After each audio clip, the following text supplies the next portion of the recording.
ఏదైనా పండుగ వచ్చినా ఇంటికి చుట్టాలు వచ్చినా మా అమ్మ దుక్నం పోయి సేమియా ప్యాకెట్ తీసుకొచ్చి పాయసం చేసి తలా ఇంత పోసేది. పెద్ద గిలాసుల పోసుకొని జుర్రుడే జురుతుంటిమి. ఇక దసరాకు సంక్రాంతికి అప్పలు చేసేది.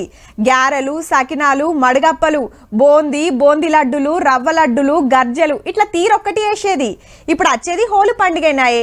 ఇవన్నీ ఎందుకు చెప్తున్నట్టు అంటారా? ఆల్రెడీ రంజాన్ నెల నడుస్తుంది.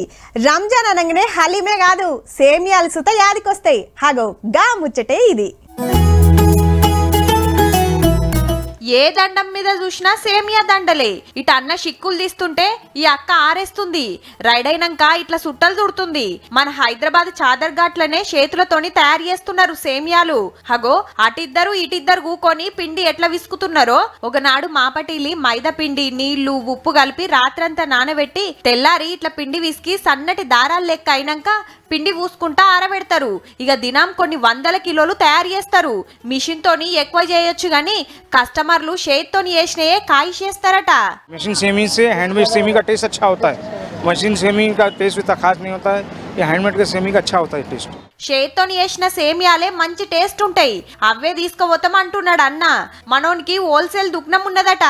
ఏ పాట తీసుకుపోతున్నవే?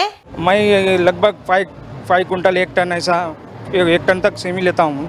ఒక్కడే 5 క్వింటాల నుంచి టన్ను కొనుక్కోబోతుండంటే చూడురిగా గిరాయికి ఏ లెవెల్ ఉంటదో.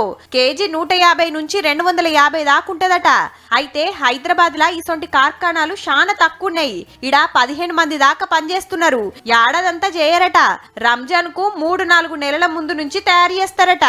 రంజాన్ से 3-4 महीने पहले कर देते. పొద్దున్న దాకా చెమట తీసినందుకు మంచిగానే గిట్టుబాటు అవుతుంది అనుకొస్తున్నారు. వీళ్ళు తయారు చేస్తున్న సేమియాలు ఒక్క హైదరాబాద్ దుకాణాలకు, జిల్లాలకే కాదు దేశమంతటా పంపిస్తారట. ఎంతైనా చేత్తోని చేసిందే మరి.